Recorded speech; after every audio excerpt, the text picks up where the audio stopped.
بسم اللہ الرحمن الرحیم۔ السلام علیکم ورحمۃ اللہ وبرکاتہ۔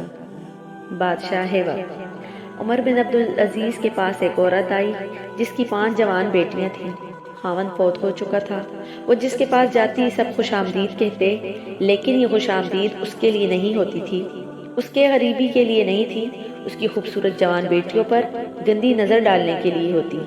سمجھدار عورت تھی، بہت جلد سمجھ گئی کہ میرے لیے جوان بیٹیوں کی عزت بچانا مشکل ہے، تو وہ عمر بن عبدالعزیز کے دروازے پر آئی، دستک دی۔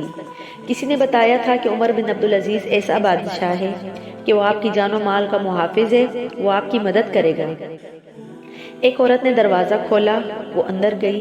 ایک عورت برتن دھو رہی تھی، وہ سمجھی کوئی خادمہ ہے۔ اس نے اسے ایک درخت کے نیچے بٹھایا تو اس نے پوچھا، امیر المؤمنین کہاں ہیں؟ اتنے میں ایک آدمی اندر آیا جس کے کپڑے پھٹے ہوئے تھے اور کندھے پر ایک گٹھلی تھی۔ وہ گٹھلی اس عورت نے لے لی۔ وہ ایک درخت کے نیچے بیٹھ گیا تو وہ عورت سوکھی روٹی اور سرکہ لے آئی۔ وہ عورت سمجھی کوئی غلام ہے۔ جب وہ کھانا کھا چکے تو اسی عورت نے آواز دی، امیر المومنین مہمان آئے ہیں۔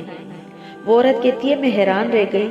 میں نے اس خادمہ سے کہا، آپ میری غریبی کا مذاق اڑا رہی ہیں، یہ پھٹے ہوئے کپڑے اور سوکھی روٹی کھانے والا امیر المومنین ہے؟ تو اس نے کہا، اللہ کی قسم یہی امیر المؤمنین ہے۔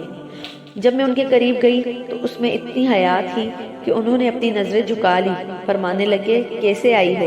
میں نے کہا، یہ میری بیٹیاں ہیں، میں غریب ہوں، بیوہ ہوں، میرے پاس ان کے لیے کچھ نہیں۔ میرا خیال تھا کہ امیر المومنین میری تمام بیٹیوں کے لیے 100 دینار لکھ دے تو کافی ہے۔ امیر المؤمنین نے قلم اٹھایا، میری ایک بیٹی کے لیے 1 سال کے لیے 1000 دینار لکھ دیے۔ میں نے دوسری کو آگے کیا، انہوں نے اس کے لیے بھی 1000 لکھ دیے۔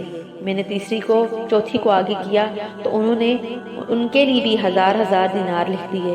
جب وہ لکھ رہے تھے میں اللہ کا شکر ادا کرتی رہی، اور جب 5ویں بیٹی کے لیے دینار لکھنے کے لیے قلم اٹھایا تو میں نے امیر المومنین کا شکریہ ادا کیا۔ انہوں نے قلم واپس رکھا۔ میں نے پوچھا، امیر المومنین کیا ہوا؟ تو فرمانے لگے، میں نے 4000 دینار آپ کے لیے لکھے تو آپ نے اللہ کا شکریہ ادا کیا، اس دفعہ آپ نے میرا شکریہ ادا کیا۔ قیامت کے دن اللہ مجھ سے پوچھے گا کہ 1000 دینار تم نے میرے لیے نہیں لکھے، اپنی خوش آمدی کے لیے دیے۔ میں رونے لگی کہ یا اللہ، یہ کیسا انسان ہے؟ تو عمر بن عبدالعزیز کہنے لگے، عام انسان ہوں، بس رسول اللہ کا غلام ہوں۔ سبحان اللہ۔ امید ہے آپ کو میری یہ ویڈیو پسند آئی ہوگی۔ اگر آپ کو میری یہ ویڈیو پسند آئی ہے تو پلیز اسے لائک اور شیئر کیجیے اور میرے چینل کو سبسکرائب کیجیے۔ اللہ حافظ۔